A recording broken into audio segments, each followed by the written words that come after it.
So this is basically the Hibiscus Bargain, right?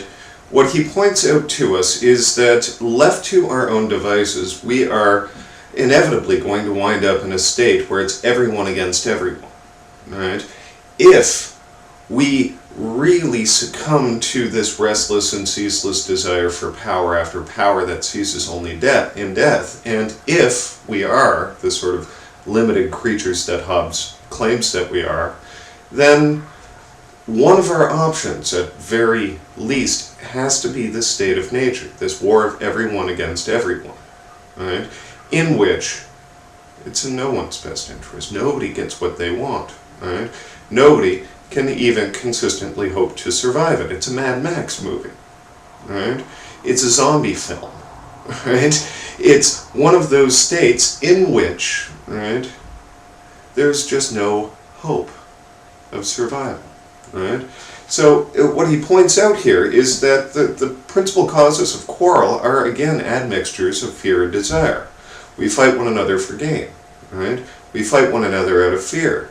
And we fight one another for glory, sort of an admixture of fear and desire. We want things, we fear things, and we hope that we can find a situation that in which nobody messes with us because we're scared of other people.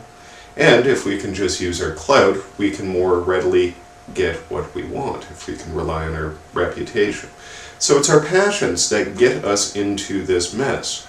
But what Hobbes points out is already within us there are passions that incline us to peace, right? In this state of nature, right? We're still rational creatures with the faculty of imagination, right? We can imagine a situation in which we don't have to fight one another constantly for survival, for limited resources, that sort of thing, but rather we can imagine a situation in which we can cooperate, or at least stop messing with one another. Remember, in a state of nature, there's no reason to plant crops, because crops are just a signal that, hey everybody, the food's over here, come kill me and take it. Right? There's no reason to raise livestock. There's no reason to build a house, because a house is just a signal that, human being, right here, come and kill me and take what I've got. Right? But we can imagine a situation in which we don't have to defend ourselves all the time, right? And the passions that incline us to this situation, right, are three. Again, fear of death, right? We don't want to be in a state of nature because we're constantly fighting for survival, right? Desire of such things which are necessary for commodious living. We want food, we want shelter, we want clothing, we want all of these things that are involved in living a human life, right?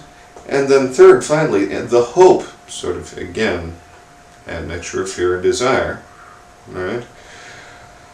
By our industry of obtaining them, right? So we can imagine a way out of this, but still, what Hobbes needs to do over the next few chapters is set up the initial conditions for the possibility of a state of peace. But ultimately, like I say, he's presented us with a bargain. Here is a state of nature in which it's a war of everyone against everyone. Everybody's got a right to whatever they can get for however long they can keep it. Right?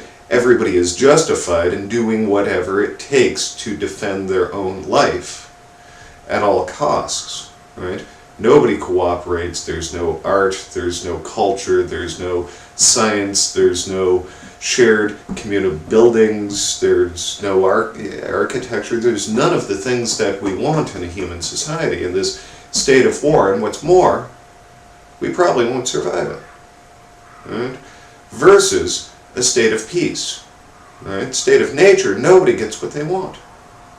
But in a state of peace, where we don't have to fear one another, where we cooperate with one another, where we share resources, right, where a common power protects us from one another, etc., etc., etc., any rational human being is going to prefer peace to war. Right? That's the Hibiscus Bargain. Right?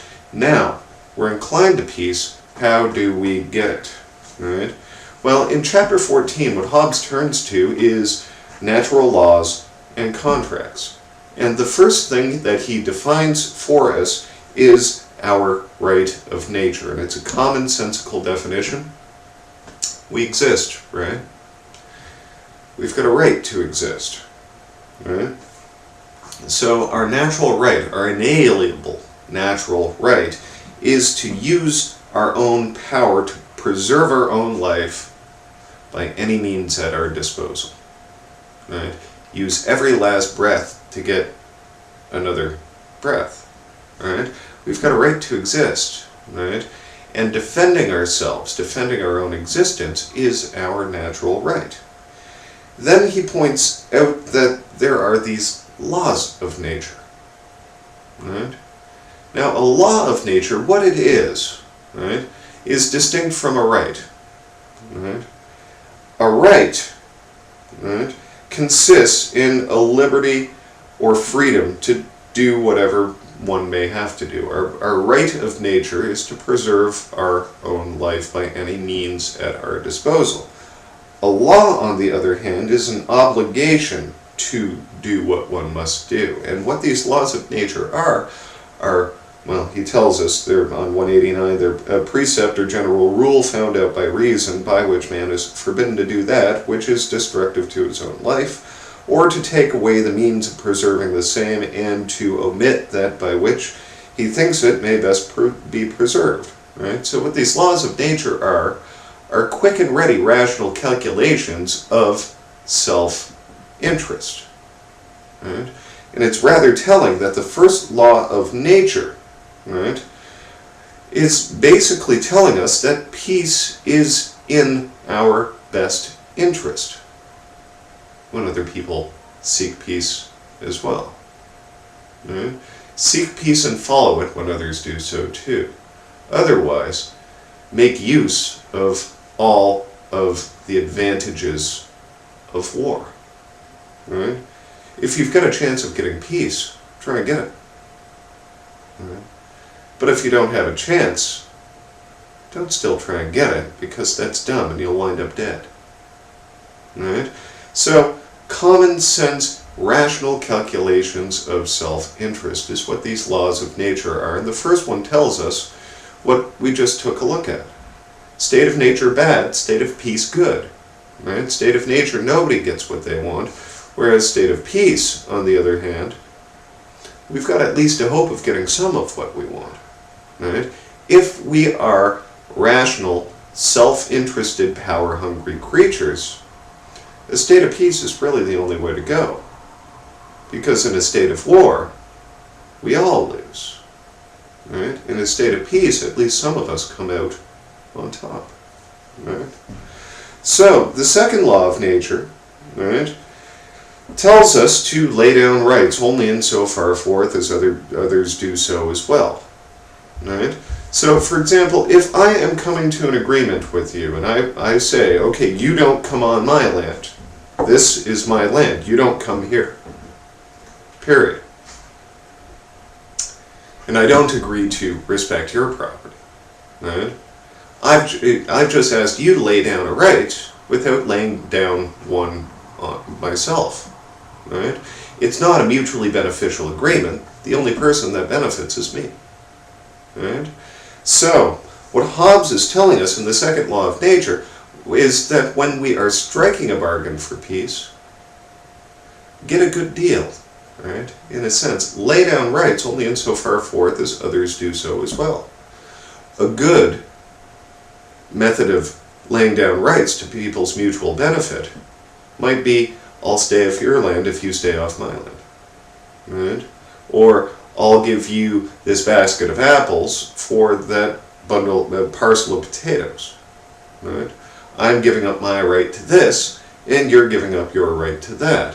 Which leads us to Hobbes' treatment of contracts.